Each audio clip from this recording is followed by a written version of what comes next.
Sous l'ombre protectrice d'un énorme baobab, murmurent les pinceaux des amoureux de la peinture qui viennent rompre le silence de monastère qui vous accueille à l'entrée d'une bâtisse construite à l'époque coloniale. Nous sommes bien à l'école de peinture de Poto Poto. Antoine, la cinquantaine révolue, est l'un des doyens de cette école qui semble lui avoir tout donné. Je n'avais rien.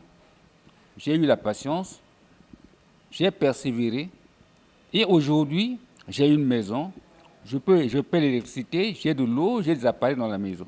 Alors qu'au départ, ce n'était pas ça. C'était vraiment le calvaire. C'était vraiment difficile. Aujourd'hui, je peux dire ouf parce que je suis quand même arrivé au point. Comme lui, Justesse, 19 ans, est également fascinée par la peinture. Depuis mon jeune âge, j'aimais bien griffonner. Je griffonnais, mais je ne prenais pas ça en considération. Et après, à un moment donné, j'ai laissé tout. Quand je me suis rendu compte que non, le crayon était fait pour ma main, j'ai repris le chemin. Je suis ici pendant une année déjà. Et j'ai déjà réalisé 4 tableaux. Landa, 16 ans, est la Benjamine de cette école. Elle ne regrette pas de ne pas aller au collège comme les filles de son âge et se sent plutôt à l'aise dans son domaine. Je ne regrette pas. Je vois que ce que j'ai choisi, c'est tellement agréable parce que dans le monde de l'art, c'est génial.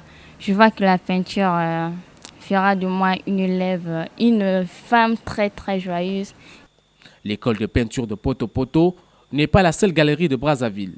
On est en train de prendre les enfants, ceux qui viennent pour apprendre. On les accompagne. Comme Pierre Lode, lui, il n'enseignait pas. Mais nous, de notre côté, on transmet à peu près ce que nous avons reçu de nos prédécesseurs aux jeunes générations. À quelques kilomètres de là, d'autres jeunes du pays occupent les rues de la ville pour exposer leurs tableaux. Ici, cette toile n'échappe à aucun regard des visiteurs. C'est les Blancs, les touristes, ils passent pour acheter les tableaux. Ils achètent les tableaux. Mais il y a une condition, il ne faut pas que les gens pensent que tous les jours on vend les tableaux. Non, non, non, non, non.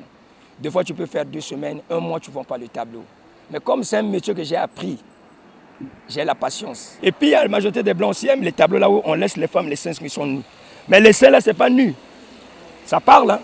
À côté de l'art plastique, la danse et la sape, il y a aussi la sculpture. Parlant de sculpture, on en trouve sur toutes les formes au marché des arts de Brazzaville.